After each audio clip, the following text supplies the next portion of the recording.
This is the Overdue Homework Podcast.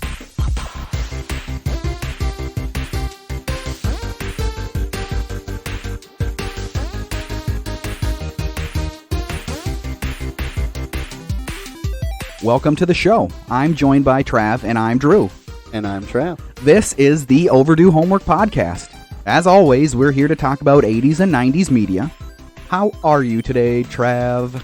I am doing pretty darn good, Drew. How are you doing? You know, I'm doing okay. I'm not going to go too much in depth, but I got called an asshole at work today. Say what? Yeah, so, I mean, take that for what you want. You're as far from an asshole as that's possible. Thank you for the confidence boost. I needed that because, man, that really hit my self-esteem today. I'm not going to go into it too much. I just wish this person would have come and talked to me like a real person instead of going nuclear on the bit immediately. Yeah. Just so unfortunate. That's the way it goes. And I have this giant pimple on my face today, which has been ultra frustrating. I am so sick of sunscreen on my face. You can't even understand how sick of sunscreen on my face I am. But other than that, I got my appointment set for my new tattoo. Ooh, hell yeah. So I'm excited for that. It's not until August because he's a pretty busy dude, but I'm excited for it. So here in town again? Yeah, here in town again. So That's pretty exciting.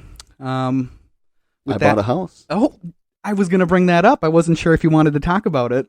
That's exciting stuff. Yeah, pretty awesome. I don't have a setup myself, so we're still going to be doing it at your place, but I'm excited. Yeah, that's really cool. I can't wait to see the place, honestly. Oh, yeah. That's super exciting, especially in this political and economic climate, to be able to do that, to be able to buy a house. That's an accomplishment that anybody should be proud of. That is absolutely for sure. Well, do you want to just kind of get right into it? I got some best-selling video games for 1994 since Dumb and Dumber takes place. Well, I suppose it takes place in 1994. It was made in 1994. So let's hear them. This is just in the United States, but NBA Jam, that was number one in the United States in 1994. Nice. That's published by Acclaim Entertainment. Units sold 2.3 million copies of that game. I mean, I had it. Yeah, so I mean, everybody had that game. Did you have it? You had it for the Super Nintendo. Yeah. Yep. Did you ever play it on the Sega? Nope. The Sega version, I don't know, it's because it was the difference in the graphics, but I always preferred the way the Sega version looked and stuff. I thought it looked cooler, but I had it for the Super Nintendo. Did you ever play it in the cabinet form? Yeah, absolutely. I thought they had a NBA Jam On Fire edition at the ice rink when I was growing up. Oh, so nice. That and Super Street Fighter 2 Turbo. Side by side. Nice. It was 50 cents to play each one of them, and they got many of my quarters at the ice rink waiting to go on the ice. That's for sure. Those were the days. You've never played arcade games before since, I mean, if you've never gone straight off the ice, straight to an arcade machine, didn't take off your hockey equipment one bit, that's a very Minnesotan experience, I would say. That was kind of like the old roller dome. You roll right off, and we had X-Men, the 4-player X-Men cabinet game. I can't remember the other one because I always played X-Men. Yeah, well, that's the only game worth the darn. Yeah. Number 2 in the country this 1994 was Donkey Kong Country. I owned it. Published by Nintendo, and that had just over 2 million units sold. And then number 3, Mortal Kombat 2. Did you own it? I owned it. I was not allowed to own it. Oh, I rented it, but I wasn't allowed to own it for some reason. You can rent it. You can't own it, though. Okay, whatever. I'll just keep renting it over and over again. Right. And that was 1.9 million units sold. So, I mean, that's a lot of video games sold. Doesn't that seem like a lot? It is. Do games still sell that many copies? I think so. Yeah, I would say so. Maybe not all games. I mean, you get your like mega blockbuster games that sell tens of millions. True. And this is just for the United States too, so the numbers would be even bigger on the worldwide market. Yeah. The number 1 movie in the box office in 1994 was Lion King. I saw it. And that is a piece of my childhood right there, because it was from 1994 until probably about 1999. It was like Lion King, Lion King, Lion King, Lion King. Yep. And then Dumb and Dumber came in at the 22nd highest grossing film in 1994. That actually blows my mind that it's that low. I was going to say it blows my mind that it's that high. Really? Just because it's a comedy, you know? I guess that's true. But I mean, the movie, we'll talk about it a little bit, but the movie has attained a certain cult status, especially since it's been re-released on everything, the unedited editions and all that type of stuff. That's true. That makes sense. But still, 22nd out of all the movies that came out in 1994. You know, the market for movies in 94, the theaters were a big deal still. There was no talk about theaters going under in 1994. True, yeah. I guess I just hold it at this pinnacle in my own level of greatness for movies. Rightly so, you should. Should we share some overall impressions? We kind of already have about Dumb and Dumber. Sure, let's do it. Yeah. Dumb and Dumber really sticks out. The soundtrack really sticks out to me. Oh my gosh, it's so good. The quintessential 1994 playlist. Yeah. I mean, just a couple of the big ones like New Age Girl. I mean, that one sticks out big time, you know. Yep. Performed by Dead-Eye Dick. I don't know if they made any other music besides this song because that's the only one I've really ever heard. And of course, by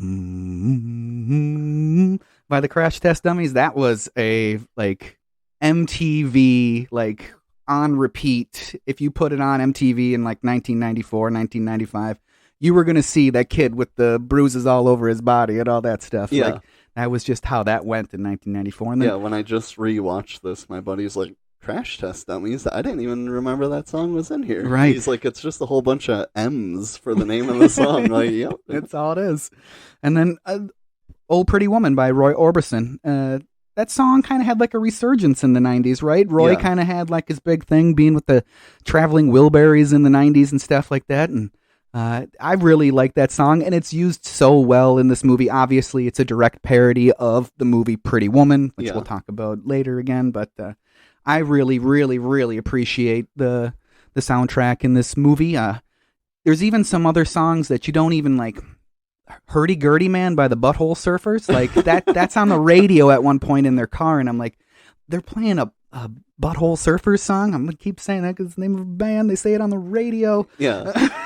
And then the song they end you with in the credits is always stuck in my head. Shut your mouth. Yeah.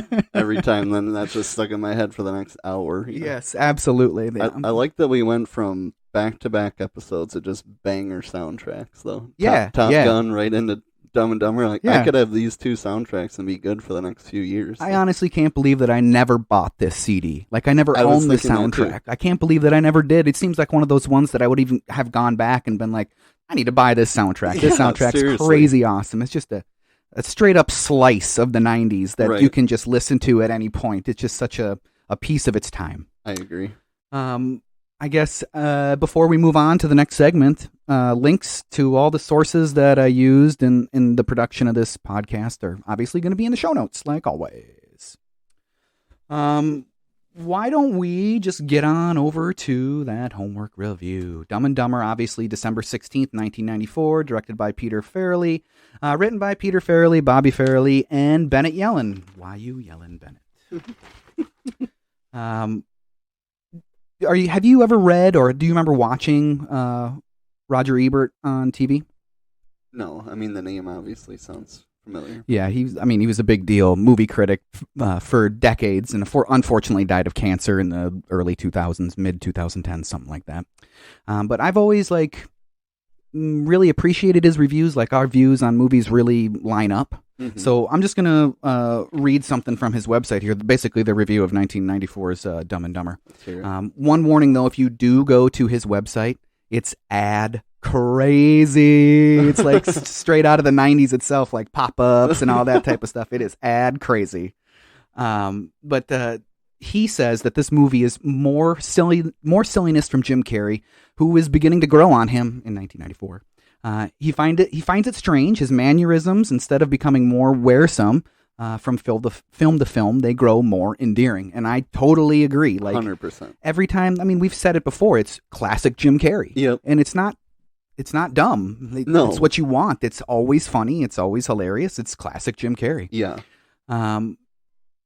Normally, the repeated gags become tiresome. It's just not the case with Jim. Not at all. You should go read the whole thing because it's interesting to hear what a major movie critic had to say about Dumb and Dumber in 1994. So go check it out. It's at let's see, I wrote it down. It's probably really easy. Yep, RogerEbert.com. So it's pretty easy to get there. I did also want to talk about a Time magazine article from 2019. So it was the 25-year anniversary of Dumb and Dumber. And the article is 25 years later, Dumb and Dumber is more than just the gold standard for toilet humor. This movie was mostly dismissed, even though it holds a cult status now, like we just mentioned. Mm-hmm. The New York Times says that this movie, like their review of this movie, said it was fit for 16-year-old boys or younger, right? I mean, it is, but also older. It is. Crazy. Well, that's what I said. I said it's true, but it's also for the teenager in us all, right? Yeah, 100%. Like the article says, this movie is the gold standard for toilet humor, and it's unapologetic about it. Like, it just doesn't care. It's almost like that's what the Farrelly brothers were going for. Yeah. It's almost like that was their intention, to make the most ridiculous potty humor movie that you could come up with. The movie is always charming. Harry and Lloyd are always charming. They're always grating. They're always annoying. They're always frustrating to watch on screen, but they're always charming. And I like that about these characters, that you can still get behind them, even though they're just complete idiots. Yeah, and it's hard 100%. to even be like, how can you even, but it's the best part about their personalities. Yeah. And really, like the article says, it's the jokes that surprise you that are the best part of the movie. And then like the little tiny bits that come out, like when they're in the diner and he says, they got the monkeys. They were a big influence on the Beatles. Yeah. It's just a throwaway line, But it's hilarious. It's hilarious, Yeah. and it's never referenced again. Harry doesn't even reply to him. Yeah.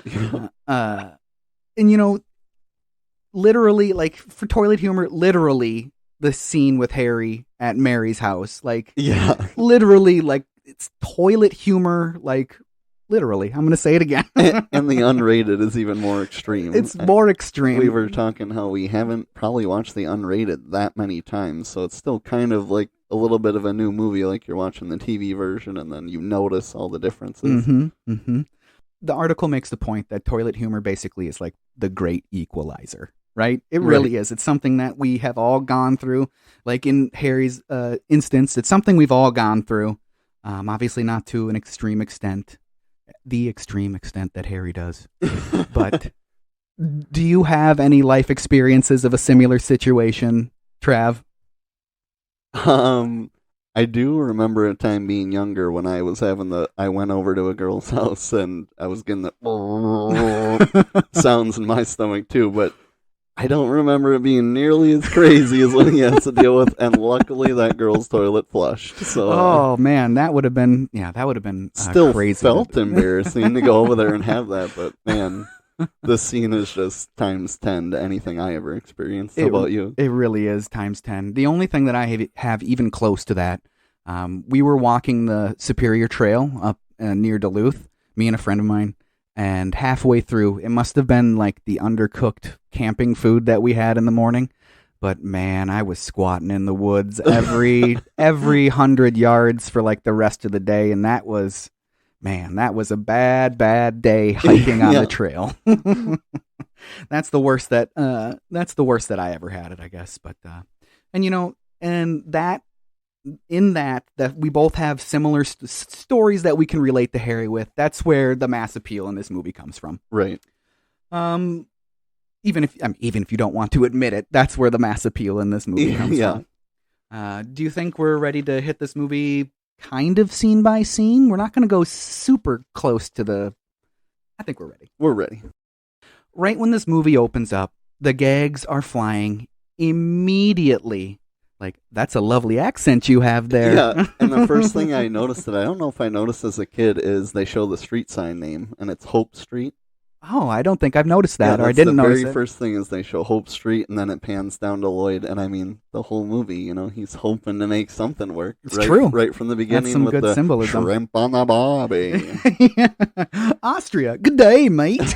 Which we were talking when we had a chance to watch this together. What was the end goal there? If it does work, and she's somehow interested and hops in, then he has to admit, he's not trying to get to the hospital, and he's actually, hold on, I'm the driver, actually. I don't know what was going to happen there, but I think no. that's just proving that was never going to happen. Exactly. One in a million. Yeah. 1 in a million. And then he gets his head stuck in the window, which is always funny. Yeah. But soon he's picking up Mary, and he asks, "Where are you headed?" She says, "Aspen, California." California. And that just segues right into that great limo gag where he's talking to Mary and, running red lights, causing massive collisions with gigantic explosions. Yeah, and driving perfectly straight the entire way, too. I like that. Got to be careful. A lot of bad drivers. Yeah. And then he drops her off at the airport, and he asks her for a hug, and Mary looks beyond puzzled. Puzzled. This is not normal. This is definitely not a normal thing for a chauffeur to do to you. The great airbag gag, "Goodbye, my love." Goodbye, my love. and I also put with the hug, I put touches the lips. Yikes. With his finger, too. Just this is very non-appropriate for nowadays. Yes, it was very inappropriate for then, too, I'm sure. Quickly we're into action, and Lloyd is sliding out of nowhere to save Mary's briefcase. Which I know, again, movies are impossible. You have to blow past things, but he is fighting off the airbag, and they are 10 feet from the briefcase, so they're going to grab it, and then here comes Lloyd. "Excuse me, coming through," and he slides through in 10 seconds? But it's like he's on a mission for Mary, so he was. It's like he's sliding in the third base or something like that. Yeah. And then he runs straight out onto the jetway, and he must have been running with his eyes closed, or yeah. I don't understand that, but it's okay. I'm a limo driver. And then he confesses to Harry after he gets back to his apartment that he did it again. Yeah, so fell off the jetway again.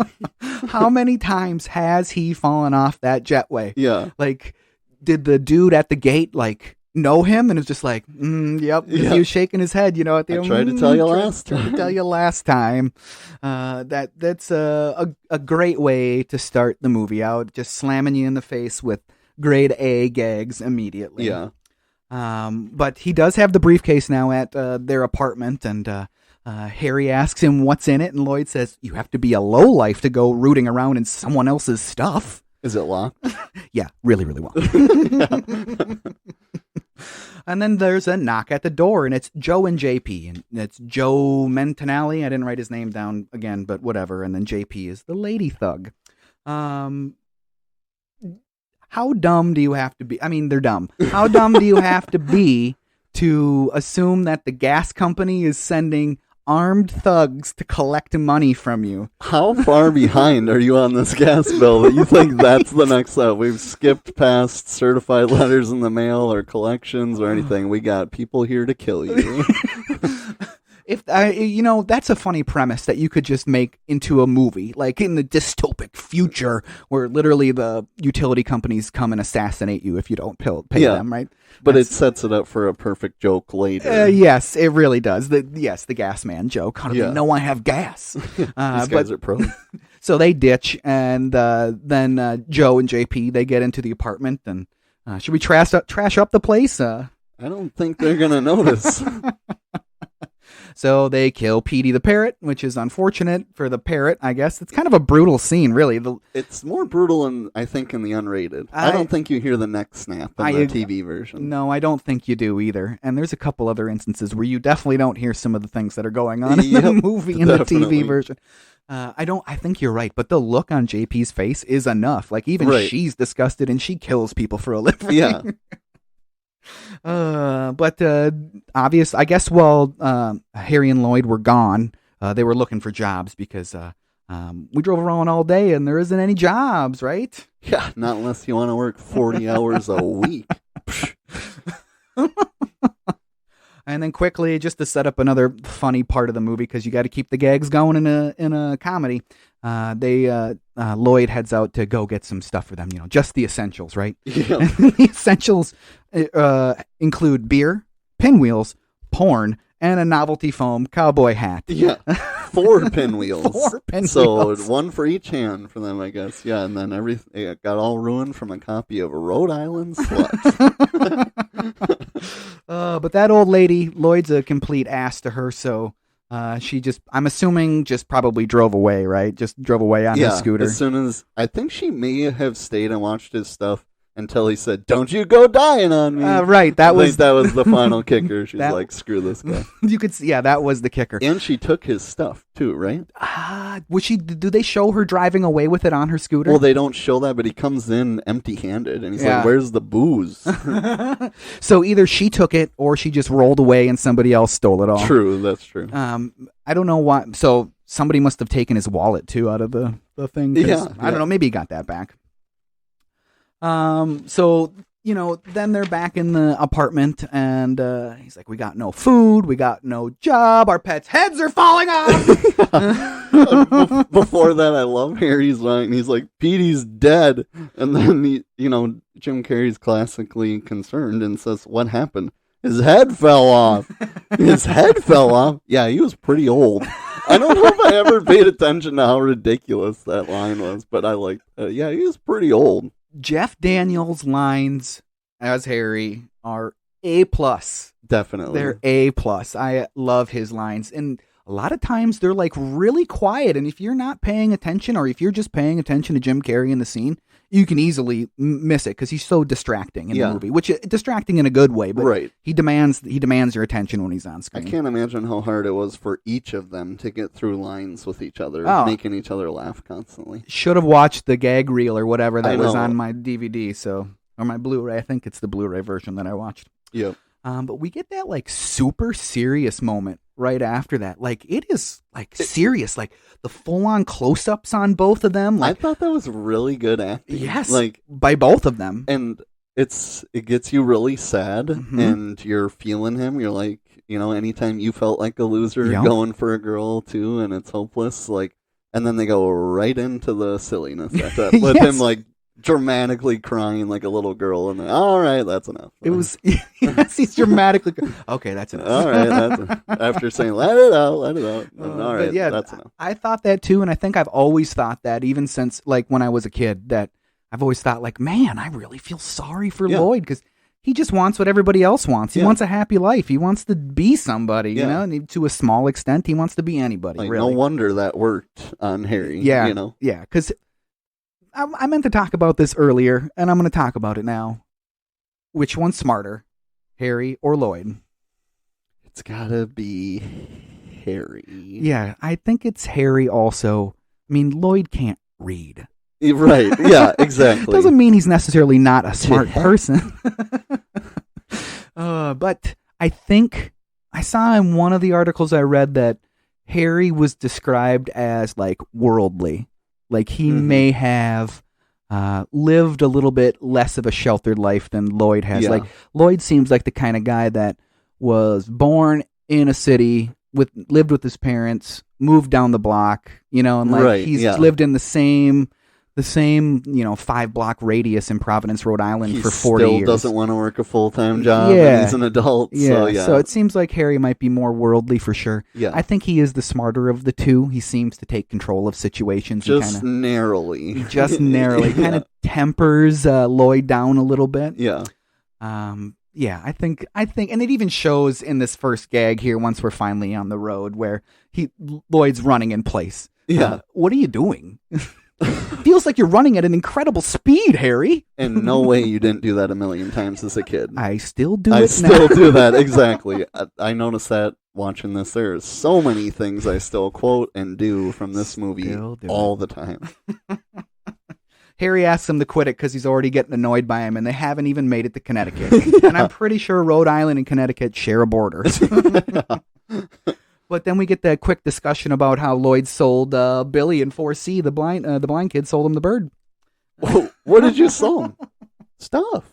I love the stuff. A few baseball cards, sack of marbles. Beatty. What? Harry, I took care of it. Later on in the movie, like almost at the very end, do you remember when Mary is watching A Current Affair? Oh, yeah. And Beatty comes up. Dong, dong. The poor Rhode Island blind kid who was sold a dead parakeet. I just thought he was real quiet. Who are these sick people? And that's kind of like a theme, too. Obviously, they are dumb and dumber throughout this whole movie. Everyone thinks there's, like, this crazy master plan. The thugs think they're smart. This thing makes it seem like they're master criminals selling this bird. There is no logic or planning or anything going on in either of their heads. It just works out to seem that way. But they're just so dumb, and their luck is so dumb that it works out. Yeah, would you say they have good luck or bad luck? I don't know. He spilled that salt, but at the time, it's about mediocre. They got good luck and bad luck. Yeah. I mean, really, I take that back. They have really good luck. Yeah. When you think about it, they get away with way too many things. Right. They've escaped gunpoint many times. I've never had to escape gunpoint in my life. Nope. Yep. And later when they ditch the cops because he goes the wrong way, I was thinking that actually worked out the best for them, because they're going to Colorado this whole time. Then he just books it in the wrong direction, so they clearly lose the sheepdog, and then he trades the sheepdog. So now they're looking for someone else driving the sheepdog. Right. They eluded the police, they ditched their vehicle, and got something different. So being dumb helps them so many times. It really, really does. To take a step back, we're at the diner now, and one of my favorite gags ever in my life is what's the soup du jour? Yeah. That's the soup of the day. That sounds nice. That sounds nice. I like that. It doesn't say what it is. Just, that sounds nice. That's one of my favorite gags. Seabass, on the other hand, is one of the grossest characters in the whole movie. Definitely. Like, even grosses them out. That chew spit, whatever you want to call it. I watched it 2 more times after you and I watched it, and I didn't watch that scene. I closed my eyes both times. I'm like, I'm going to start gagging if I watch him spit that loogie out again. Ugh, it's gross. I wouldn't have been surprised if he was actually chewing tobacco, because it was like all over his teeth. Yeah. Oh my god. Yeah, super yellow teeth. And you're clearly intimidating. He clearly doesn't want to mess with someone of your size. He's like, so why don't you just take the burger? Maybe give him a good smack in the arm. Why did you hawk on the burger you're going to eat? Very good question. I wouldn't want to eat that. No. I know it's your own spit. Yeah. I don't want to eat that. Come on. That's just hideous. Yeah. Harry and Lloyd end up getting revenge, though, and they tricking the waitress into paying for their bill. Tricking the waitress into getting Seabass to pay for their bill. Yeah. But that guy over there is Seabass. Seabass points to himself when she's looking at him. It's just like perfectly See, that's an instance where they have good luck, right? Right, exactly. That's an instance where they have good luck. He paid attention to one movie and it got them out of this Exactly, situation. yeah, that's what he said. It was a trick that they did in a movie, and Harry asked him if they got away with it. No, he got caught a half mile up the road and they slit his throat. It was a good one. And then immediately Harry steps on it, and then 2 seconds later, I know this is a bad time, but when you get a chance to pull over, I really gotta pee. So the solution obviously is to pee in all those beer bottles that they're drinking and driving. To add to the things that don't make sense, why does he grab one bottle and then come back up to the seat? If all the bottles are back there, just stay back there and pee till you're done, in my opinion. But he grabs one bottle, goes and pees, and then somehow Harry's able to reach the next 4, presumably for him from the driver's seat? Yes, and then Harry's holding on to those bottles while driving. Yeah. Just chuck them out the window, man. Out the window. I am not a proponent for littering. No. I hate that type of stuff. Like, I am a tree hugger, I guess you would even say. Right. But chuck those piss bottles out the window. Please chuck those out the window. But they get pulled over by that state highway patrolman, something like that. Obviously, they were going very, very quick. And Harlan Williams, I don't know if there was the character's name was anything but police officer in the movie. Yeah. You fellas sucking back on Grandpa's old cough medicine? No. And then yeah? What's that? And then he drinks that pee. Oh, gosh. So hideous. So hideous. Just tell him the truth, Just don't do it. Tell him that it's pee. But no. I mean, he's not even drinking his own urine. Right. He's drinking somebody else's urine. And he swishes it around in his mouth. I was just going to say, I do not like beer. I'm not a beer drinker or alcohol in general. But is that what you do? Like when you haven't had a beer on a toasty day, you swish around that first swish in your mouth. Oh, no. I hope that was something that Harlan... I really hope that was something that Harlan Williams improv'd, or one of them said, swish it around in your mouth first. Probably, yeah. I could see Jim Carrey saying, you need to swish that around in your mouth. Yeah. Oh, boy. And then we get a short little scene about the ransom situation is kind of explained to us, and then we're right back with the guys on the highway. And Lloyd is experiencing a little bit of highway hypnosis. Yeah. You remember those videos from like driver's ed and stuff where they were all the warning and stuff? I don't think so. No. Oh, man. We kind of had a driver's ed unit in high school. We had to do like other driver's ed stuff besides the class we took in high school, but there was this one video that had like all the... It wasn't the red pavement one where you see all the gory crashes and stuff because you can't show that in a public school. But I remember one talking about highway hypnosis, and the guy kept going, highway hypnosis. That is definitely what happens to Lloyd. Yes, it is. So we get one of his first big delusions of the movie, and he's obviously going to be the hero of this whole thing. We get a gratuitous butt shot. It wouldn't be a movie that we've watched if there wasn't a butt shot in it. Apparently, every movie we watch has a butt shot in it. And he's falling in love with Mary, and now they're going to the restaurant, which I'm still undecided. Is the restaurant in his fantasy the same restaurant that is at the hotel? Like, I tried Every time I say I don't think so, then I'm not sure. Right, because I think about it, and I'm like, is it, though? But right. I don't know if it is or not. I'm going to say no. No. Maybe it's the same room shot at a different angle. Yeah, could be. It could be. Who knows? I don't know. I'm done talking about it. But we do get some iffy Asian stereotype stuff from Jim Carrey, which doesn't really hold up too well. I did laugh at it. I don't know if it's because... it was funny when I was a kid, or if I kind of thought, I'll laugh at this because he's impersonating Bruce Lee. Right. He's not impersonating Asians in general. Yeah. I don't know. But he punches through that guy's chest and, puts it in a doggy bag, which is a great gag. It is a great gag. Very, very funny. Mary's like, she's like turned on when he did that one. There's no way that would happen in real life. And then the headlights for Hooters. Which kind of proves how every fantasy he has with Mary is a fantasy. It is. Yes, exactly. It is a fantasy. And they're nearly ran off the road by that. By that semi, and I think Harry wakes up and, you need me to drive, buddy? I got it. I'm good. I'm good. They do make it to that hotel room though, and they're sharing that heart-shaped hot tub. Yep. Lloyd's listening through the wall. And this is that instance where they're in the unedited version. There is heavy moaning and grunting that you hear during this scene, and I'm pretty sure that is not in the original cut or the TV cut. Yeah, I think like the first 2 minutes of this scene in the unrated one is just not even an altered scene. That's just completely extra. That wasn't in the TV one. Right, like they just took out the sounds. Just took out the first little part of this. The whole part. Yeah. Gotcha. The whole part. Because he keeps going with talking about, good thing you don't have a set of fun bags on you. Oh or my whatever. God, that was the most awkward thing ever. Yeah.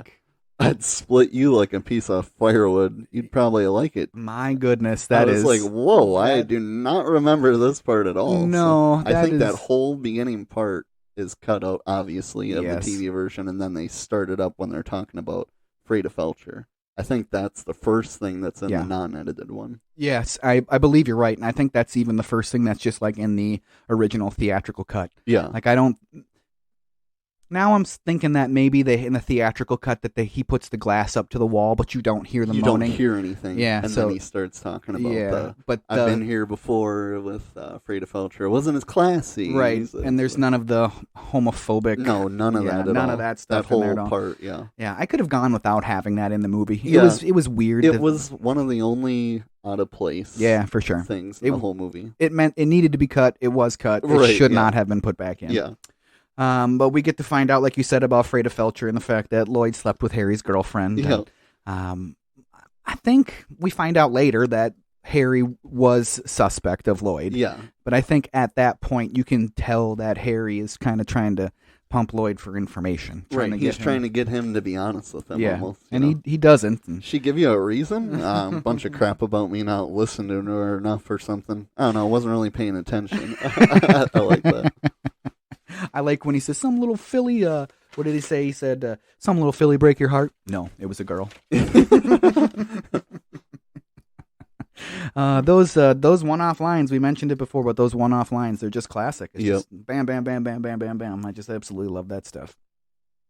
So Nicholas Andre, who's kind of the main villain, he's with his thugs, Joe and JP. Well, talking to his thugs, Joe and JP in the phone booth. And so that's when we first see that, his thugs are like, they're on the trail. They're at the same hotel. Mm-hmm. And then that dude that wants to get off the phone. Yeah. Get off the phone. He turned his back on me. I almost like it. But he punches right through that glass, which is probably impossible, but he did it anyways. Yeah. He made for a funny scene. That dude probably had massive cuts in his face from all the definitely. The next day, they're back on the road, and according to the map, we've only gone 4 inches. Yeah.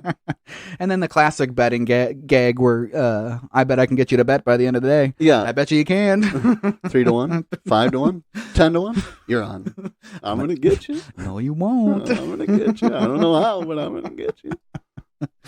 But then we get to see Joe and JP's plan come to light because they're on the side of the road, and JP is just going to publicly urinate right on the shoulder of the highway, which is odd. I got to squeeze a lemon. She says, go ahead, whatever you got to do. Lady.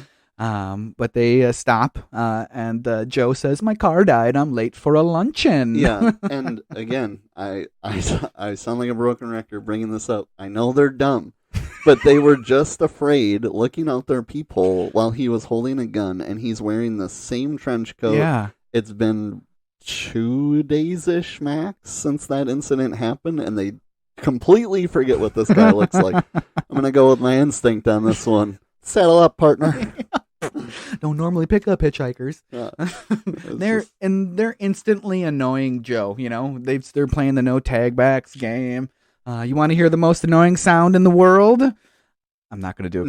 We're not going to do it. It's going to blow out the mics. But the best part of that scene is watching Harry, because clearly he laughed in real life with that, and they had to cut away from his face. Yes. And I think by the time they start singing Mockingbird, he's still laughing and recovering from that, because you can tell he's already smiling before they start doing the radio song.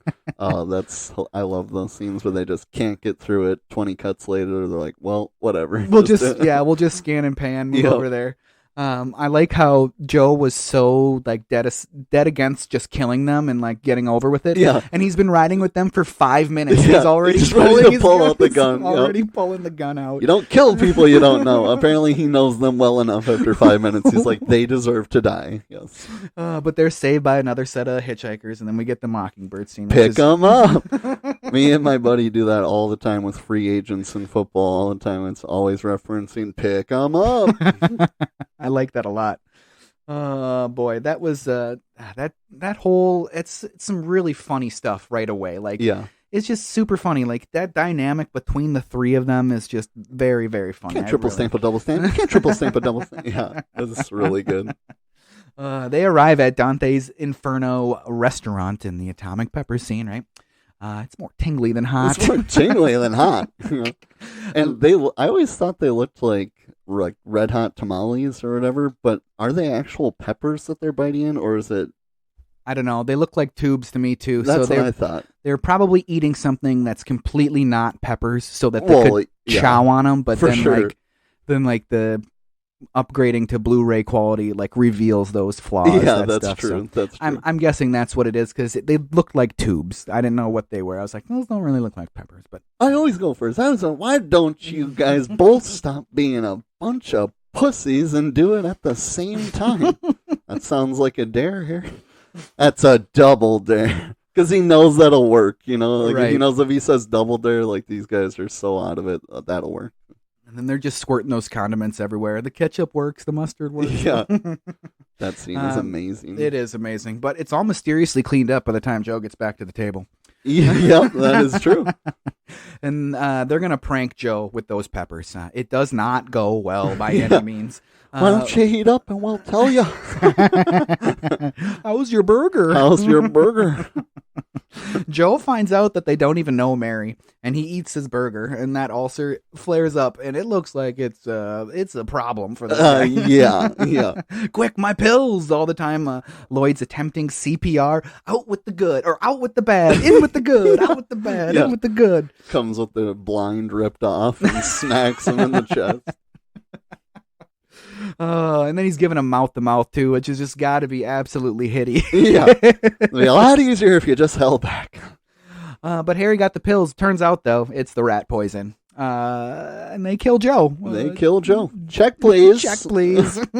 And again, he's just allowed to leave. You know, he got fired from leaving the scene of an accident before, which was a car accident. But they're going to just let him leave after killing a guy. Yeah, they left. Yeah, they obviously were there with him. They were having conversations with him. Right. Nobody thought to say, you guys should stick around. And then they pay for his food, presumably. Presumably. And then when the cops get there, they say they're the ones that called the ambulance, and then they took off. So... yes. It says that they called the ambulance, because I was just going to say, is it possible that they just snuck out in the confusion and the chaos? No, it's like first they suggested, should we call an ambulance? And they thought they could take care of it. And then he dies. And then all of a sudden they call the ambulance and dip in the sheepdog. It was a different time in 1994, I guess. Yeah, I guess so. The feds are close behind him, like you said. And did you get a make on the vehicle? Yes, sir. They're driving an 84 sheepdog. Yeah. We get to see a sign that says 602 miles to Denver. So they're going to stop for we get to see a sign that says 602 miles to Denver. And then soon after that, we see a sign 25 miles to Denver. So they have made some pretty good progress that night. Definitely.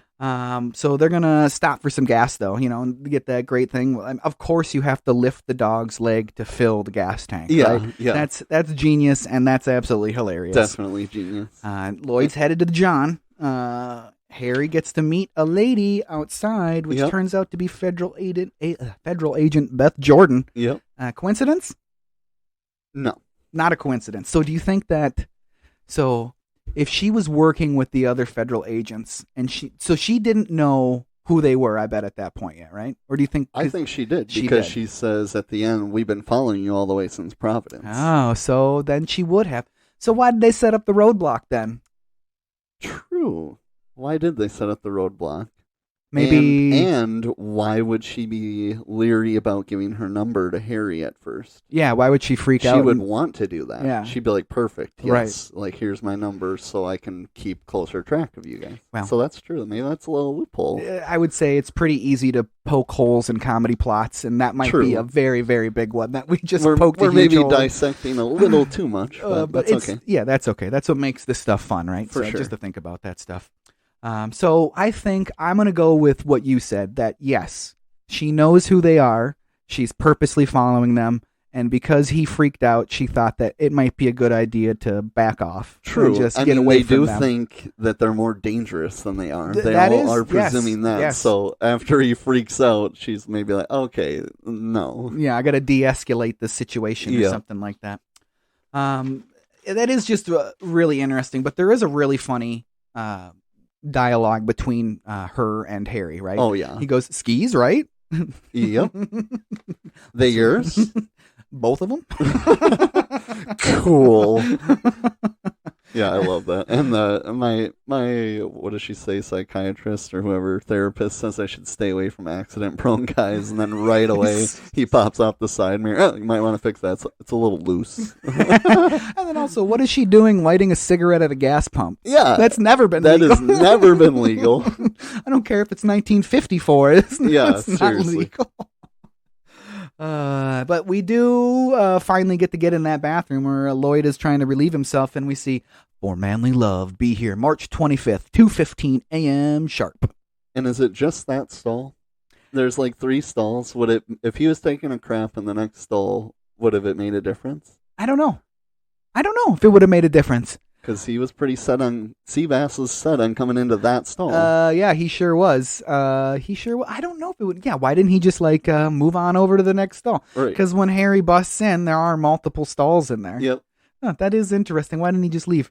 he should have just left instead of being maybe forcefully raped by another man. Yeah. Which you don't. That's another thing that's not in the TV or the theatrical cut. Definitely you not. Do not get to see Cam Neely's package. I think you only see him bust in, and then you see Lloyd sucking on his thumb, and Harry breaks in. You don't see anything else, obviously. You don't see the leopard thong underwear or whatever the hell he's wearing. No. But Harry had to save the day because his good luck, his bad luck, good luck came through where he accidentally lit himself on fire, so he was able to save Lloyd from being raped. And he kind of gets Lloyd back, so earlier when Lloyd's peeing in the beer bottles he gets it on his shoulder with the cop. Well, he just peed in this toilet, and Harry's splashing it all over him. But, I mean, Lloyd's so traumatized that he doesn't even notice. Traumatized is the right thing to say about that. And then the scene following that in the car, I think, is completely added in the unedited version because he's talking about the trucker and all the what happened. Yes. You don't see that that's what he was going to do in the TV version. You just think he's going to beat him up. Right. So that's definitely an added scene. Yeah, that is definitely an added scene. That is for sure. They do end up changing seats, so now Lloyd's driving, and that becomes pivotal. They make one last pit stop, and Lloyd's coming out of the gas station. Hey, guys, big gulps, huh? All right. Well, see you later. And Harry's already asleep in that 84 sheepdog. Yep. And if some people just weren't meant for the open road after he was sleeping. Well, whatever. That is hilarious. If it weren't for Lloyd messing with Harry, he would have made his turn. Yes. And I can't believe he didn't make the turn anyways. He could have corrected it, and gone across the white lines. I mean, it was kind of weird that he didn't correct the turn or slam on his brakes. That sign was enormous, right? Enormous, but apparently plugging his nose has taken all of his attention. It did take all of his attention. And then Harry wakes up the next day. Yep. I expected the Rocky Mountains to be a little bit more rocky than this. Yeah, me too. That John Denver's full of man. Harry quickly realizes what happened, so we backtracked a little bit. A sixth of the way across the country. We ain't got no money now for nothing, basically. And then they part ways, dramatically part ways. That was Test Crash Dummies, right? Yep. That was And I thought, too, that was a super appropriate song for that scene. It was super appropriate. I liked it a lot. It's pretty iconic. That song makes me think of that scene, right? Oh, yeah. That's what that song does to me. Harry! Harry! And then we get the redemption, right? The redemption. Yeah, Lloyd and his sweet hog. Got room for one more if you still want to go to Aspen. Yeah. And I like how his helmet is like an actual bicycle helmet that he has to wear. Obviously, the infamous Miss High Five that you've done a million times with your friends. That's hilarious, and it's not the only time that they miss that high five. No. Yeah, Lloyd says that they can get 70 miles to gallon on that hog. Lloyd, just when I think you couldn't possibly be any dumber, you go and do something like this. And totally redeem yourself. And they miss that high five. Yep. They're off on that scooter. And it's montage time, and it's not the first montage, it's not the last montage. This movie is built on montages. Yep. And two of the grossest gags in the whole movie, when he pees all over himself and all over Lloyd, when Harry does. And then the snot. The snot on... It's not even the snot on Lloyd's face, it's the snot on Harry's face. It honestly makes me gag. Yeah, it's so disgusting, for sure. Gross. And I know it's cold, but that doesn't hide the smell. So later they're wearing the same clothes when they're in the hotel room. They are, aren't they? But okay. Oh my God, they would have just reeked like piss. Reeked like piss. But as soon as they get off that bike, it seems like they're completely dry, by the way, and they've completely thawed out. Lloyd says, "Hey, why don't we get busy delivering this briefcase to Mary?" Harry asks, "Where does he live? Where does she live?" I don't know. What's her last name? I don't recall. Swimmy, Swami. Slippy, Sloppy. He says it too. He says Swanson. He gets it right. He gets it right. And then this is where Harry's being dumb affects Lloyd. Right. Why don't you check his briefcase? Samsonite. I was way off. And then Harry still says, I'm not seeing it here, Lloyd. She must be unlisted. What are we supposed to do now, Lloyd? Yeah. Assuming someone like Mary is unlisted. Right. And not that they know she's rich at this point. Exactly. But she certainly doesn't look like she doesn't have a phone number. Exactly. Then they're at the park and we get that great gag with his hands. My hands are freezing, Lloyd. Here, take this extra pair of gloves. You had extra gloves this whole time. Yeah, we're in the Rockies. I'm going to kill you, Lloyd. Yeah. And luckily, because that's the good luck, bad luck again, Yep. Harry wanted to kill Lloyd, but then they discovered that the briefcase is full of millions of dollars. Millions of dollars. So they're going to borrow the money. They're going to keep track of it with IOUs, right? And then obviously they're going to start to spend lavishly because what else would these two dummies do? After they say, we need to get ourselves some reasonable lodgings, and then this is the presidential suite, often held for royalty and famous. And then a $250,000 Lamborghini Diablo. Yeah. $275. $275. Might want to hold on to that one. And then the $100 tips. Here you go. Here you go. Throughout the whole movie. Like every time. Yeah. Every time. And then they're using the money as Kleenexes, as facial tissue. Right. Which is, one of them parts that's a little too dumb. A little bit too dumb. Like, they know they have to pay this back, and they're going to use that as Kleenex in the presidential suite. You're telling me there's no Kleenex in the presidential suite. Okay. The best part of that gag, too, was all over a Bell Pacific commercial, like a telephone commercial, a telephone company commercial. Seriously. I mean, to be fair, at their place, seemingly they can only afford beer, Coors Light. Yep. They clearly don't have cable, so I mean, I guess they're, a little emotionally tapped by watching some television commercial or not. Probably. Probably. You're 100% right. But luckily, they find Mary in the paper because there's a big thing about the snow owl deal, right? Yep. We find out Lloyd can't read, which is sad and hilarious. Hilarious. The. That's a big one. That stuff just makes me laugh every time. And we get that awesome, famous dress-up montage that people parody now. It gets made fun of. Everybody knows it. Even if you haven't seen the movie, you know about the dress-up montage from Dumb and Dumber. Everybody knows about the tuxes, for sure. Yep. Like I said, it's a direct play for Pretty Woman that had Richard Gere and Julia Roberts, which I could see us doing that movie for this podcast. It'd be good because I haven't seen it. It's a good movie. It's one of those movies that I really enjoyed to watch all the time. It was a VHS that I'm pretty sure it was kind of weird because I remember my parents buying that movie for my sister, like around the time it came out. And that was probably like 1992. Mm-hmm. So my sister was 7? She was what? 5 in 1992? 6. She was 6 in 1992. It was the weirdest thing ever. Like, we'd watch it as a family, and I'm like, this movie's about a prostitute. Yeah. It seems wildly inappropriate for a 5-year-old and 6-year-old. Definitely. I just remember, Tori loves that movie. She's 6. But Lloyd's feet are absolutely hideous. I'm a shoes and socks kind of guy. I don't know about you. Same. Feet gross me out. I'm just going to straight up say, gross me out. And what I do for a living is not helping me with my feet situation. Yeah, I get sweaty enough feet as it is and whatever. My feet necessarily aren't gross. It looks like I'm wearing socks all the time in the summertime when I take my socks off because they're just so white from my tan legs. But I just know that is one of the more gross parts of the movie for me. And I mistakenly paused it right when you see her like putting the grinder down on his toes, and you can see like the prosthetic nails, and they look so gross, so disgusting.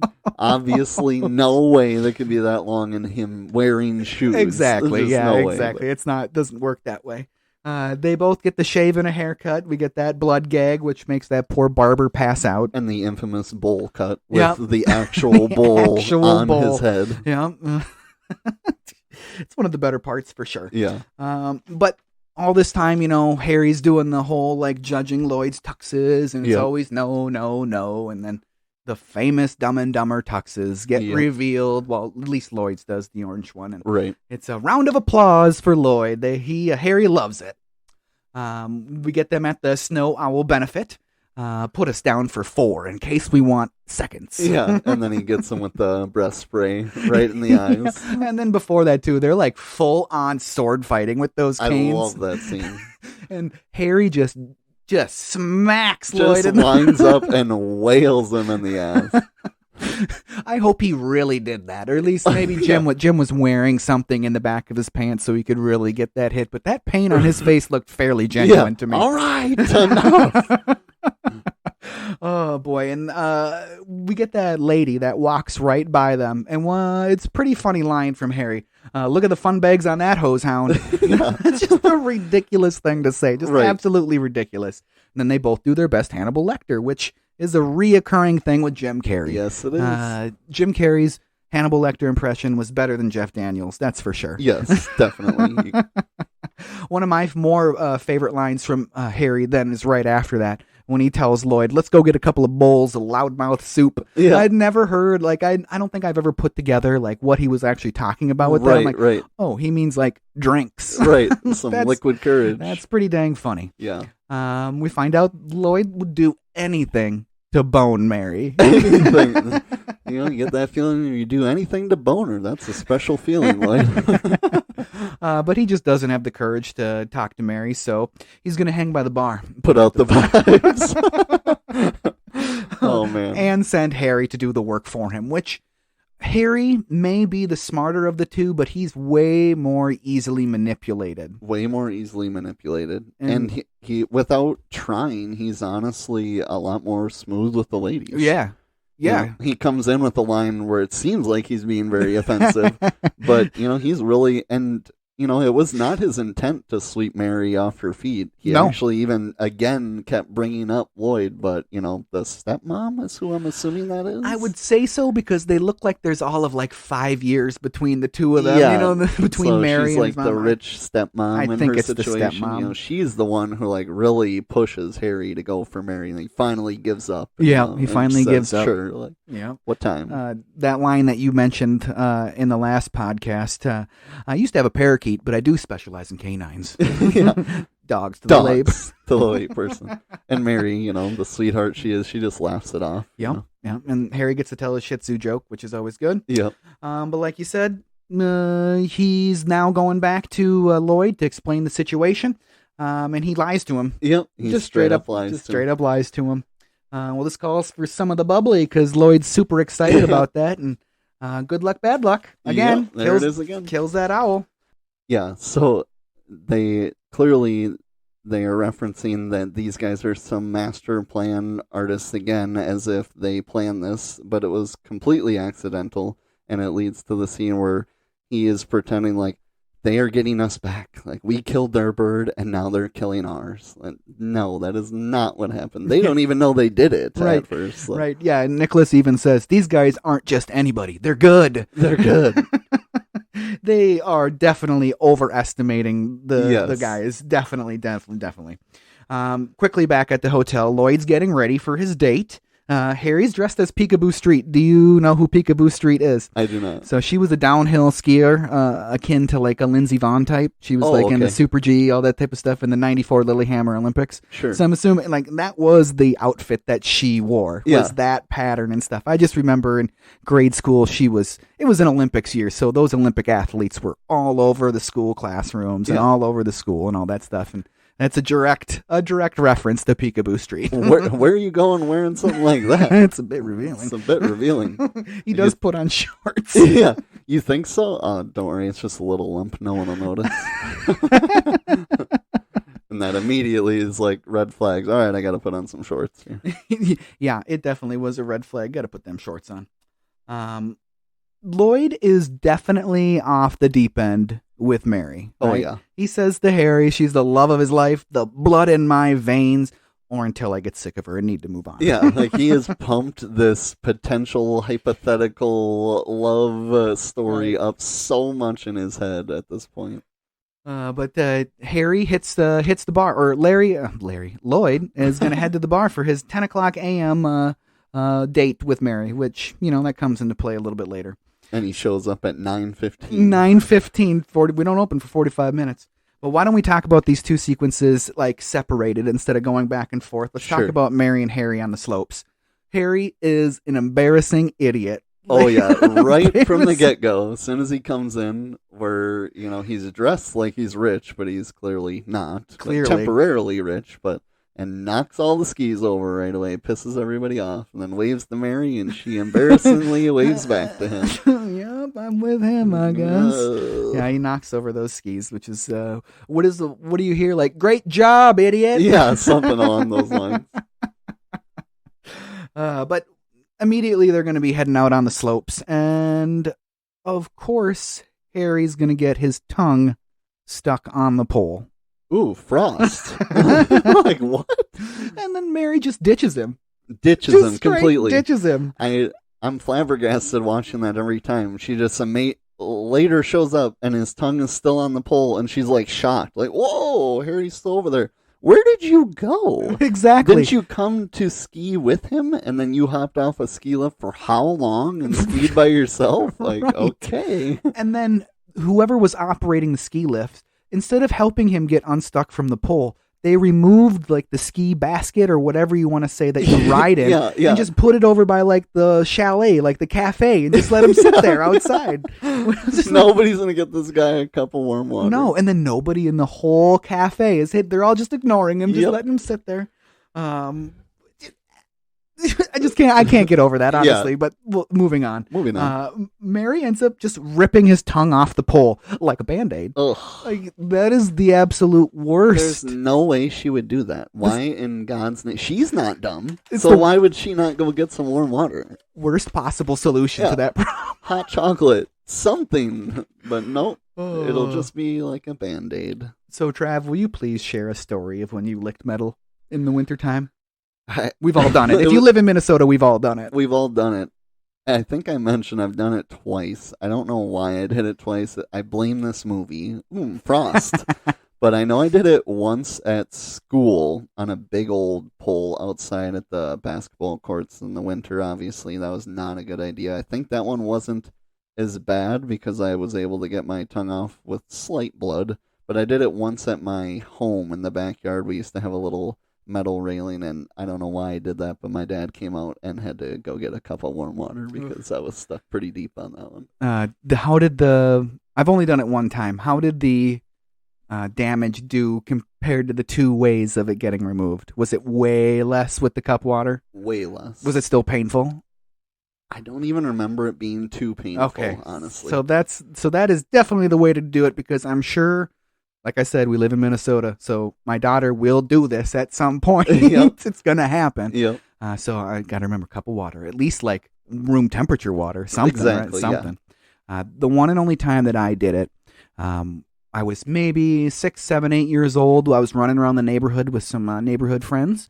And every year, my neighbors, they had a kid that was older, 2 years older than me, and then he had an older brother that was 5 years older than his brother. Mm-hmm. They always had a boat that was propped up against their deck in the wintertime. And so we would pile all the snow, because the deck was probably 3 feet off the ground. So we pile up all the snow on the other remaining two sides to make a cool ice fort underneath the deck. Mm-hmm. One of the walls is always this boat. The older brother of Aaron said to me, "You need to go lick the boat." So what did I do? You licked the boat. I licked the boat. And you know what they did? They left. Ran away. Oh my gosh. So me being a 6, 7, 8-year-old, it's getting dark. It's really cold outside. I'm panicking. Just rip. Ugh. That was a bad experience. That's why that's the only time you ever did that. That was a bad experience. I must not have experienced enough pain the first time, so I thought, let's try it again. I think I even remember my mom maybe going over to the neighbors and being like, "Why did you ditch Drew? Yeah. Come and get me." Or my poor boy. That might have happened. Thanks, Mom. Always looking out for you. Always looking out for you. Back to Harry and Mary on the slopes. We get to see him make a snowman. Yep. We get to see that snowman's cash and prizes. We do get to see that. And do you think Harry is trying to be funny, or does he? I mean, he gives the face like he was surprised it was supposed to be the nose and eyes, but I can't tell if he's just thinks that's where it's supposed to go, or... I wouldn't put it past him to be that charming, but I also wouldn't put it past him to just be that dumb. That's true. That's true. I think it's a 50-50, maybe 60% charming, 40% stupid. Yeah. It could be something like that. And then that leads to, after that, one of my favorite scenes in the movie where she playfully tosses a snowball at his jacket, and he rounds up the most perfect snowball from 4 feet away, and 108-mile fastball pitch right to the face. Just boom! She is so shocked by that. Yeah. So shocked. So she whips one at his shoulder, and then he proceeds to tackle her down the snow hill. But they laugh about it at the end. They do laugh about it at the end. It's a great scene. Oh, boy. But then we'll just move on now to Lloyd at the bar. We'll do the second half of these scenes now. Like you said, he's there 45 minutes early. I'm meeting someone. Mind if I sit down? Yeah. Go right ahead, dude. Go ahead. And then quickly we see that he's asking the bartender, excuse me, is it 10 a.m. yet? It's 1. Ooh, that's what I have too. I thought it was a bit fast. Like 3 hours fast. He does get that sympathy beer out of it, which is nice. A sympathy beer. And Agent Beth, she's there again. Is she pumping him for information? She's definitely, because there's no way she's drunk when she walks in.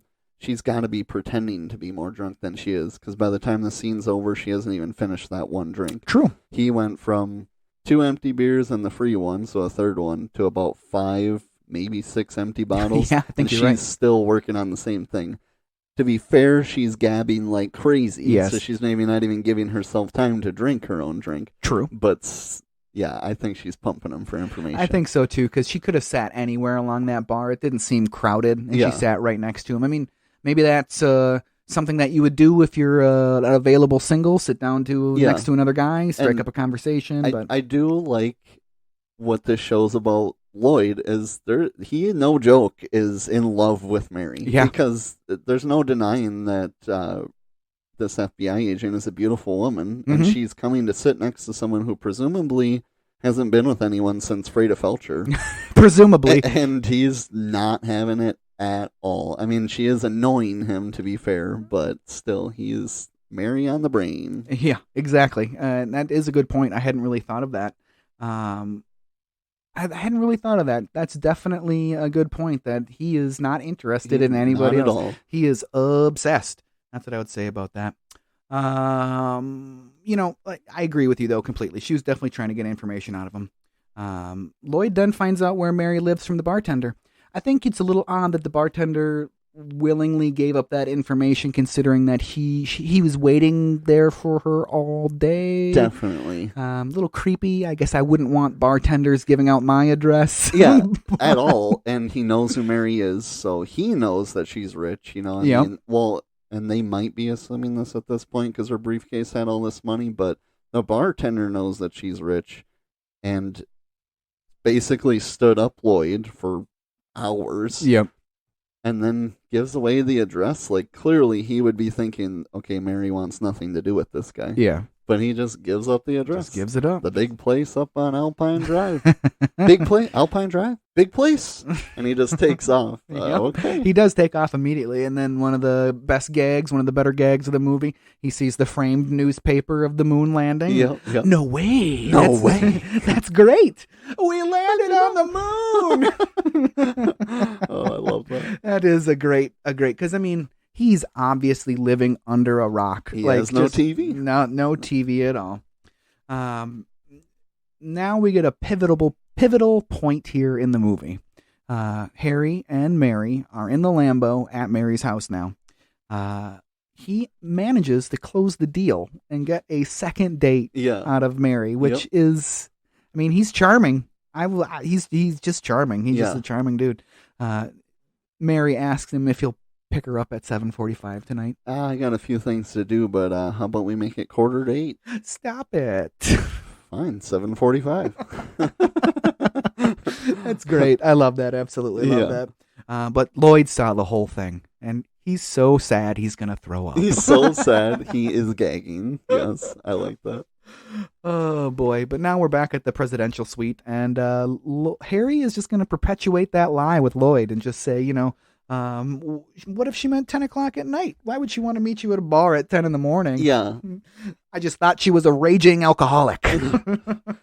And I thought this was more mean for some reason watching it, but then my friend immediately pointed out while this was happening, well, he's kind of getting him back for doing the same thing to Fredo Felcher. He is.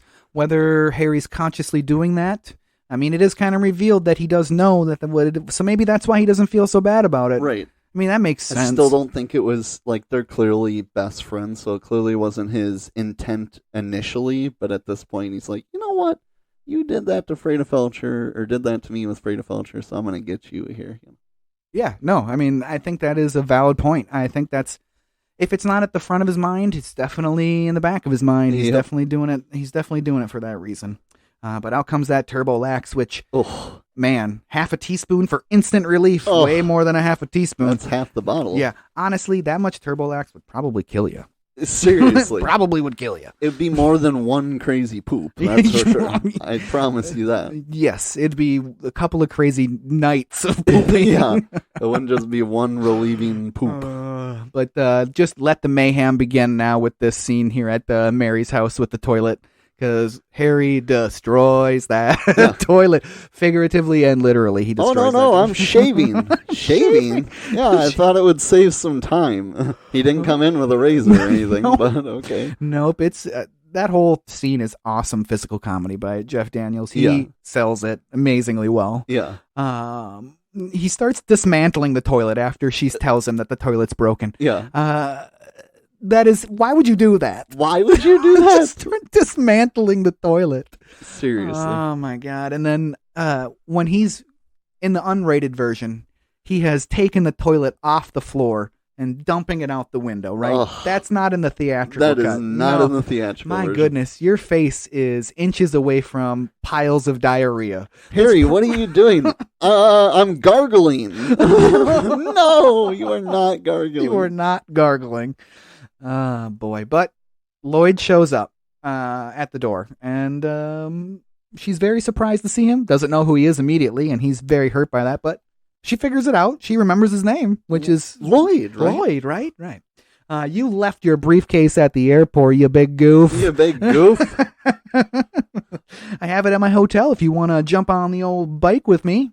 Which, again, okay, so I know she's pumped to get the briefcase, but after the whole incident in Providence with the hug and the finger on the mouth and the very creepy vibes, do you really think she would hop on the back of that moped scooter that gets 70 miles to the gallon, holding him so tightly, going to a hotel room that she doesn't know what's going to happen? I don't know. It is a lot of money, but I don't know. We're never implicitly or explicitly told how much money is in that briefcase. She might not even know. That's a very true. good point. I didn't think that. It's got to be $1 million plus. Yeah. If you're going to drop a quarter of that on one vehicle, yep, definitely. Let alone the $10,000, $15,000, $20,000 a night that hotel probably is. Yep. And the brand new clothes constantly, brand new tuxes, brand new cowboy outfit, ski outfit, skis. It's got to be millions. Yeah, all the boxes that they have pile out of the car. I'm going to say it's between $2.5 and $8.3 million. Yeah, somewhere, give or take. But she ditches Harry without even a second thought because she wants to take care of that money. Yep. But they get back there. Mary and Lloyd get to the hotel. Race you to the top. That's one of my favorite scenes, too. I'm going to do that to my wife sometime and literally grab her and pull her down just like Larry did. Or I keep saying Larry. Lloyd and Harry. Mix them together, they make Larry. That's the truth. Is that when the song, Mary Ma? I think that's playing. Yep, I think you're right. Mary's grateful, very grateful to Lloyd for having the briefcase, and we get to see Lloyd bearing his soul, and we think he's doing it to Mary, but it's just a practice round. Yep, just a practice round. It goes way better in the practice round. It goes way better in the practice round because she comes out of the bathroom, which I think it's weird that he's sitting in the same room as her while she's going to the bathroom in like a little closet when Obviously, that hotel has multiple rooms. He probably could have excused himself from the room. I wouldn't have stayed in the room while she was using the bathroom. Especially if he's talking to himself, practicing. I would not want to be that close to the bathroom. But do you know the way it went? Actually, what did he say to Mary? I desperately want to make love to a schoolboy. And I think she says she needs to go, and he's like, that's not what I meant. Oh, boy, Mary was stunned, to say the least, when he said, I like you, Mary. I like you a lot. I like you a lot. And then he asks her if he has a chance, and he's like, 1 in 100? 1 in 1,000? No, more like 1 in 1,000,000. And then to reiterate what I said before, Lloyd has built up this what could be with Mary so much that even though she just royally rejected him, he still says, "You're telling me there's a chance." Yeah, he's just completely delusional on a massive scale, from like tip to end, whatever. He's completely delusional, but it works for him, right? It does work. It works for him. Nicholas then is knocking at the door. Nicholas Andre. And Lloyd says, "Sorry, we don't need any more towels. We got plenty of towels." Yeah, we got plenty of towels. But Mary especially is super surprised to see him, because up until this point, she has assumed that he is on her side. Right. Now, the really hitting the fan. The is literally hitting the fan. Nicholas says that he's been looking for Mary, and he's got news about her husband, which her husband has only been mentioned 2, 3, 4 times in this movie up to this point. I don't even think it gets to 3 or 4. I'm thinking 2, maybe right? as many as it is. Yeah, that's the second time. It's kind of odd to me. It just goes to show you how little the actual plot of this movie matters to the movie. Yeah. It doesn't matter to the movie whatsoever. 100%. And Lloyd says, "Husband? What was that? 1 in 1,000,000? 1,000,000 talk." And then Nicholas, obviously getting pushy at this point. Aren't you going to invite me in? He wants to know where that money is immediately. Yep. And the IOUs are revealed at this point. Yes. A dirty napkin for $275,000. Might want to hold on to that one.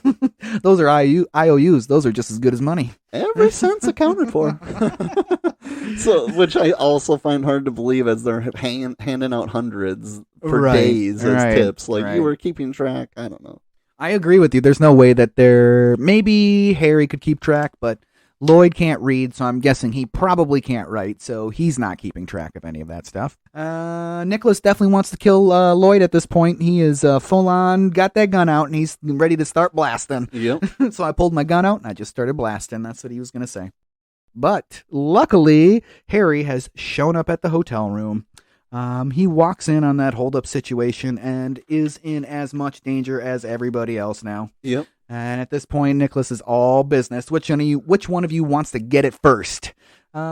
Little glimmer of their true friendship here, right? Yep. They're saying, Lloyd says he wants to do it. Harry says, I want to do it. Lloyd says he wants to do it, And then Harry obviously knows how to push Lloyd's buttons and starts talking about how he hung out with Mary and touched her leg and all that stuff. It's the best day of my life. She touched my leg. Okay, kill him.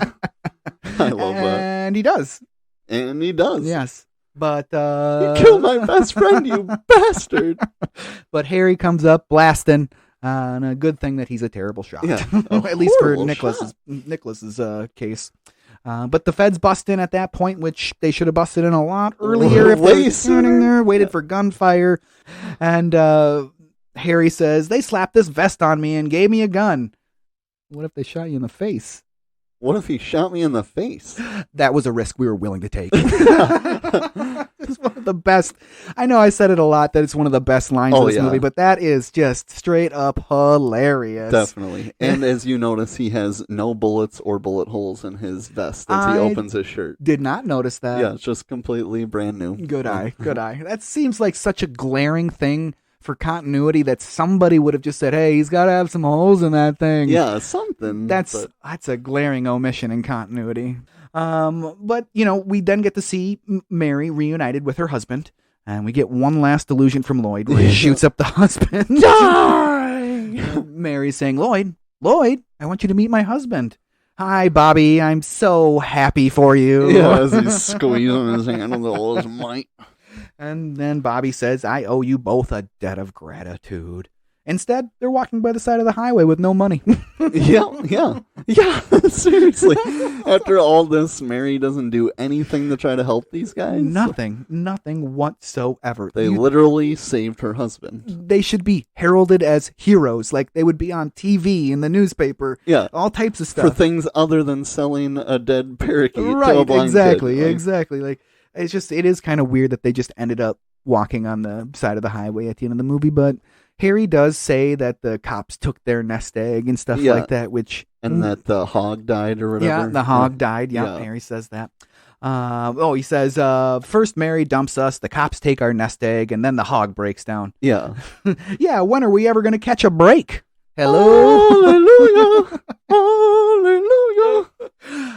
The Hawaiian Tropic Girls Bikini Tour. What is a bikini tour? Seriously.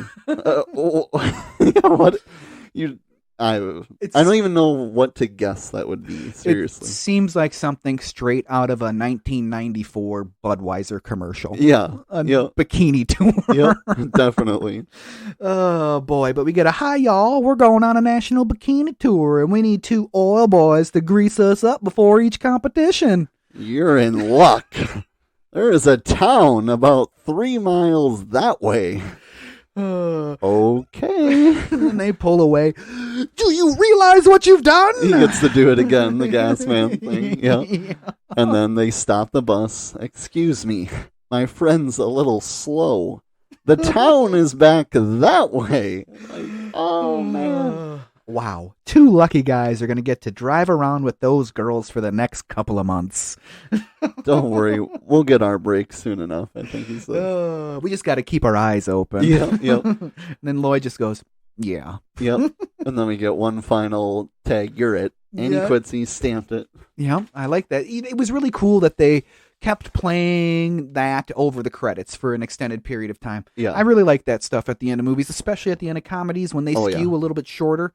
Even though Dumb and Dumber's not a short movie. Yeah. It nearly clocks in at 2 hours, which is long for a comedy. Definitely. I was kind of surprised. Like, I always check out how long these movies are before I start watching them to know how much time I have to watch them. Right. And I'm like, really? 157? I realize that's with credits, so it's probably more like 147. But still. In my head, it was a 90-minute movie. Exactly. Until we started watching it. Wow. Yeah, it's surprisingly a little bit long, which, I mean, it never once feels long.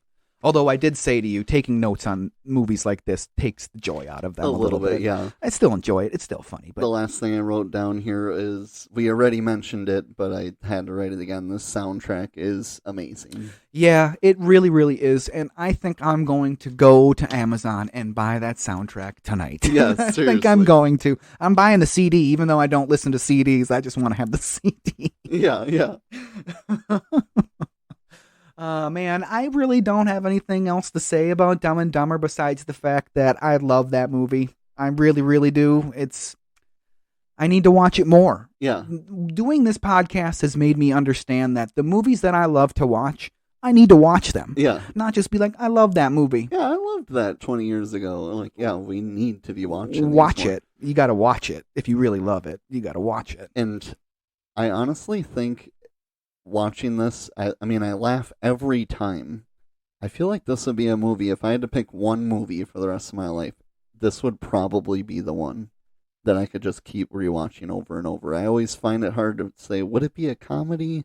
But I think it would be a comedy, and I think it would be Dumb and Dumber. I think if you are choosing one movie to, like if you're in a box and you have one movie to watch for the rest of your life, choosing a comedy, I think, is the correct answer. Yeah, that's true. You shouldn't choose some gory movie. You No. shouldn't choose some action flick. You shouldn't choose some horror flick. Yeah, You're gonna that's get true. Screwed up in the head. Comedy is the right answer. I think comedy is the right answer. And the only movie that I would even consider to do that hypothetical thing, living in a box, one movie for the rest of my life, would be Super Troopers. I think that's the only other movie where I can just watch it on repeat. And I realize that movie technically doesn't exist to this podcast, but Super Troopers is so good. Yeah. I would say Step Brothers, but that doesn't exist either. That doesn't exist according to this podcast. Great movie. Let's move on to that homework assignment. Do you want to introduce what we're doing for this homework assignment? we are going to do Edd, and Eddy for this next homework assignment. Yep, we're going to do the first 6 episodes of the first season. And Edd, and Eddy was created by Danny Antonucci. Nailed it. Nice. Danny Antonucci for Cartoon Network, and it was the 6th of the network's cartoons. So sort of like how Ren and Stimpy is an original Nicktoon, this is like an original cartoon. So it's the same kind of thing for Cartoon Network. Yeah. It was produced by Canada-based AKA Cartoon. Danny Antonucci, he wanted the show to resemble cartoons from the 1940s to the 1970s, so like the golden age of animation, really, if you ask me. This was also the last major animated series to use traditional cell animation. And I like it a lot. I love cell animation. Yeah. Interestingly enough, the animation cells were shipped to South Korea for the initial animation and then finished at Antonucci's AKA Cartoon Studios. So like all the backgrounds and like the main animation movements of the characters were made in South Korea, and then they would do the fill in between, all the other stuff that you have to do with it. Edd, and Eddy Season 1, Episodes 1 through 6 aired originally in 1999. Edd is voiced by Matt Hill. Edd, normally called Double D, was voiced by Samuel Vincent. And then Eddy was voiced by Tony Sampson. The show revolves around these boys and the other kids in the neighborhood, along with their adventures, scams, predicaments that they usually would get into. Usually their goal was to obtain the almighty jawbreaker. The almighty jawbreaker. That was what almost every episode revolved around, was getting jawbreakers, right? Do you like jawbreakers? I get bored with them. Same. So I don't ever like... The show made me think I liked jawbreakers, but I get bored with them. I really don't. No. And they end up like making my mouth hurt after a while. But whatever. But it works for this show. It did. Just for some more specific dates, Season 1 ran from Jan 4 to June 11th in 1991 and had 13 episodes. So yes, we're only doing the first 6. We're going to do the last 7. It may not be for a few months, but we're going to do the last 7. We will come back to it. All the episodes in this season were written by the following writers, and sometimes it's in combinations of these names, but all these guys were the writers for it. So Danny Antonucci, obviously the creator, also directed every episode. Jono Howard, Mike Kubat, and Rob Boltier. It's Boutiler. I don't think it's Boltier. No, I'm going to say... I think you said it right. Boltier. And I have all the episode names here on my notes, but I don't think I'm going to read them all because that's kind of boring. But I did want to say, I talked with Trav a second before we started recording that I didn't put it together that every episode title is a play on some other title. I don't know why I didn't put that together. And it's fairly obvious. Like episode 1A, so the first 15-minute block, first 10-minute block, is The Ed Touchables, which is obviously a play on The Untouchables, the great movie, The Untouchables. And then there's a couple other ones like Vert Ed Go, which I like. Vertigo, obviously. What was his name? Hitchcock's Vertigo. That's pretty cool.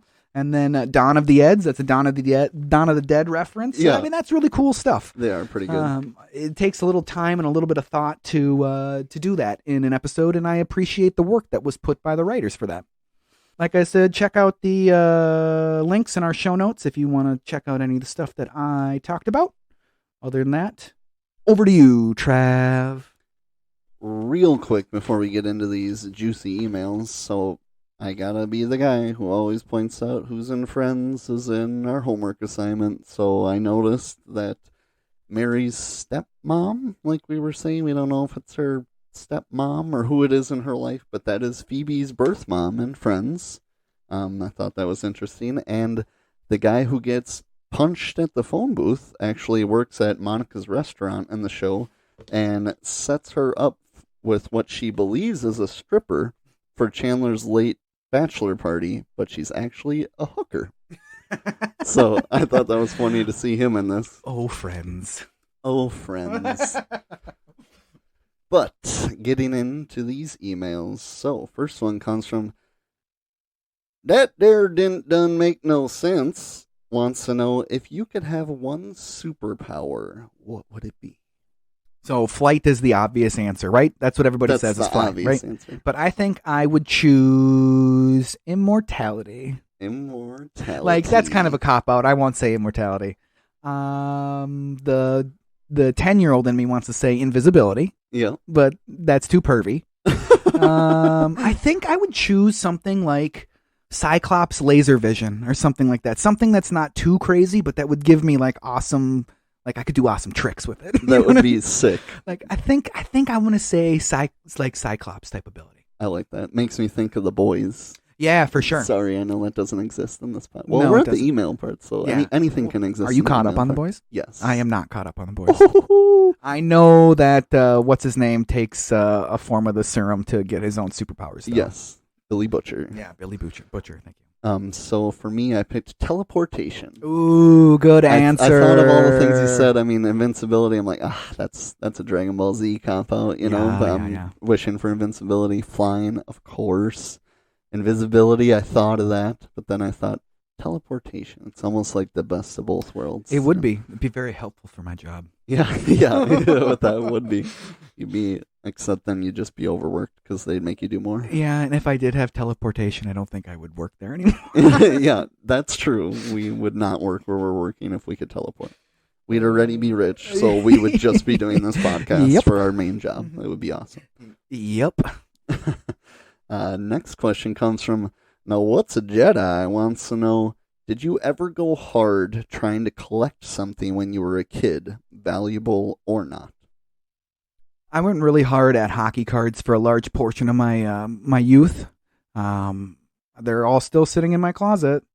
I think that was what I really went hard at for collecting for mostly through my youth. But then into my late teens, 20s, 30s now, it's been video games. Yeah, for sure. I agree with that. Video games, my whole life. Pokemon cards. I wouldn't say I went super hard, but I was into it. The thing I actually remember, like, making my life mission to collect all of them was the Star Wars Phantom Menace pop cans when that movie came out, and you could get the different designs on Pepsi, Diet Pepsi, and I had to get like Pepsi 1 and like caffeine-free, taste-free Pepsi, and just because I needed them all. I don't know why I thought they'd be valuable, but I wanted them. I did that also. Yeah, I was pretty big into that when Phantom Menace came out. That was a pretty big deal. I remember having a very large collection of those pop cans. I don't remember if I ever got them all, because I know there was some like gold ones and stuff that I think you won. I was missing. Yeah, like I think one. I think you would win something if you got a gold one, right? Something. But I did have a large collection of them, and I always wanted to keep the pop in them. Yeah. But then after years of having them in my bookcase, they leaked all over the place. Yeah. They leaked all over the place. So guess what?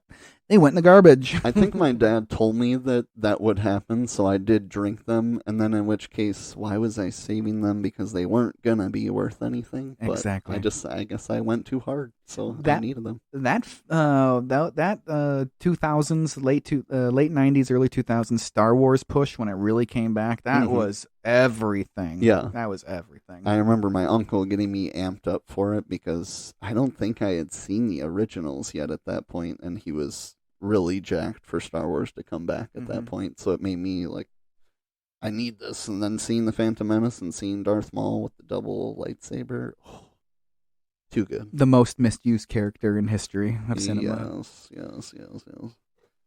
Next question here comes from Pizza. Wants to know, what was your go-to pizza place as a kid?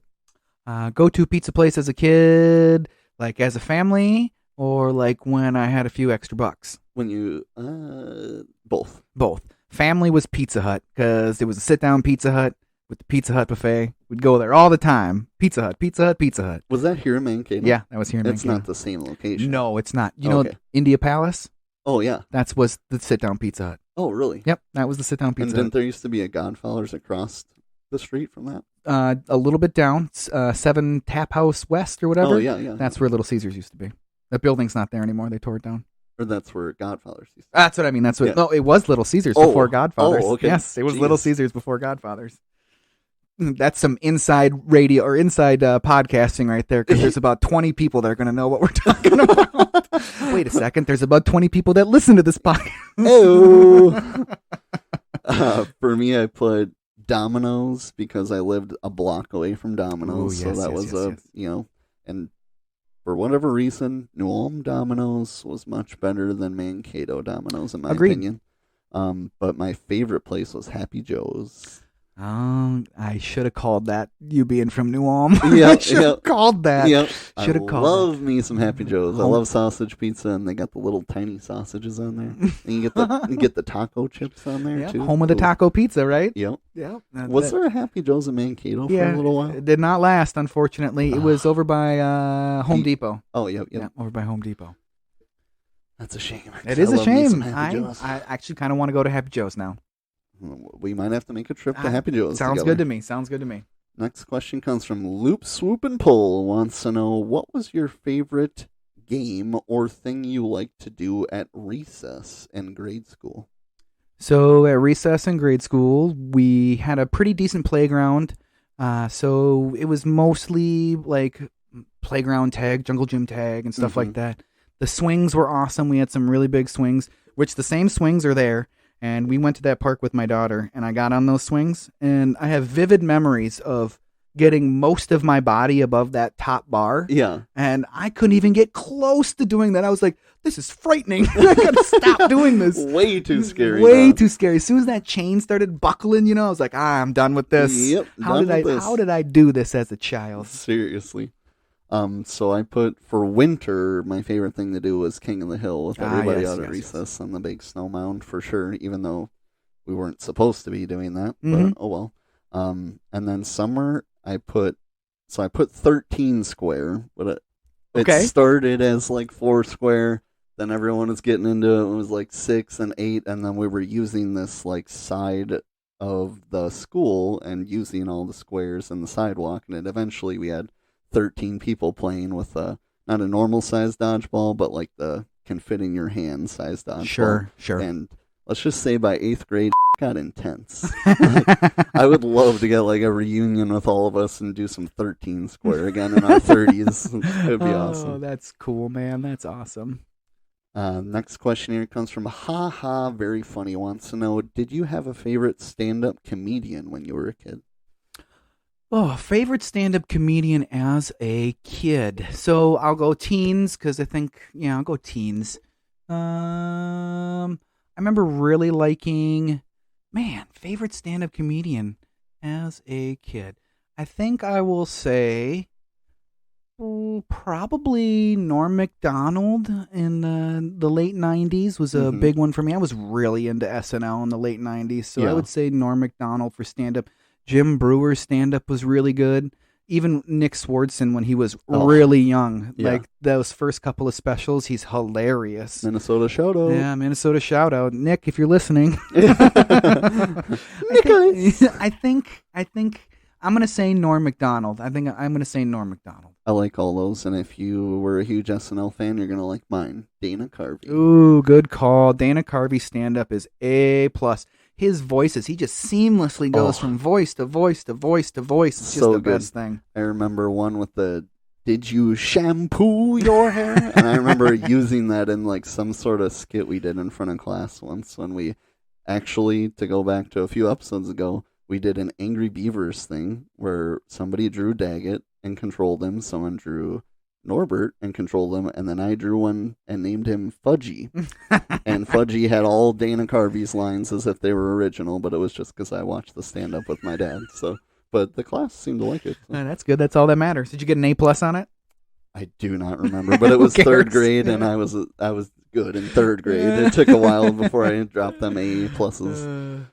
I do remember really liking a certain Sinbad stand-up, too, that I think was in the 90s. Yeah. Sinbad. With the chocolate spray. Oh, yeah. What was the one where House Guest, Sinbad's House Guest, where he's pretending to be a dentist, right? Yeah. And he gets Novocaine all over his hands, and he's trying to do the dentistry with his numb hands. Oh boy, that is some comedic gold. Sinbad, come back to us. Sinbad, come back to us. I remember him talking about some weird breed of dog that his grandma had or something, where it was like a Chihuahua mixed with some other dog, so it was like the body of a Chihuahua, but a super heavy dog head. Oh, man. Gotta see it, but seriously. Last question here today comes from Mr. Popo. Wants to know, who was your favorite DBZ character? And he wants a hero and a villain. Ooh, hero and a villain. So I am going to choose Krillin as my favorite hero. I think I can identify with Krillin a lot. Yeah. And I really... So even from Dragon Ball, like the original Dragon Ball, I think that might be where I really love Krillin from, because it was Goku and Krillin in Dragon Ball. You know, it was the two of them. I just really identify with Krillin. I think that he's a really good dude, and he means the best. He dies a lot, though. He dies a lot. But favorite villain it's easily Frieza for me, for sure. Especially in his later iterations, because he's so like a caricature of himself now. And I love it, everything about it, because you almost have to take it as comedy with how over the top he is with everything now. So 2023 for the new season, right? Oh God, I can't wait. June 2023? Yep. And August, so next month is the new movie in theaters. We'll be going to that for sure. We went to the last one, so we got to go to this one. So for heroes, I put Vegeta. I know probably shouldn't pick Vegeta or Goku, but I can't help it. I could have picked him as the villain and hero, really, because he starts out as the villain. But Vegeta has for sure the best arc of any character. And by the time we're in Super, I just love the dynamic of him and Goku pushing each other to new limits all the time. And then you picked Frieza. It's hard not to say that, especially I love him in Super. Like you said, he's getting so good now, but I put Perfect Cell. Perfect Cell is a really good answer, and that's what I was torn with. It was either Cell or Frieza. Right. I am so excited to see Cell come back. Oh my God. The Cell saga is where I fell in love with DBZ. For sure. That's where I fell in love with DBZ, running across it on Cartoon Network, watching one episode here, another episode like with 6 in between that I don't know what's going on. So finally I got through all the episodes, but Cell is a really good choice. And I will say, if you would have picked anybody besides Vegeta, I would have been very surprised. You would have called bullshit. I would have been like, I don't think so. Yeah. So, that is wrapping up emails here today. So I put down homework reminder, everybody, is Edd and Eddy, Season 1, the first 6 episodes. We are still lacking on the emails, so I have to complain to all you listeners. Email us now. As soon as you listen to this, go and email us anything possible. Make sure you're emailing us at overduehomeworkpodcast@gmail.com. Check us out on Twitter at Overdue Homework and on Instagram at Overdue Homework Podcast. I hope everybody had as much fun with Dumb and Dumber as we did. And thank you all so much for listening. And don't forget to tune into the next exciting episode of the Overdue Homework Podcast.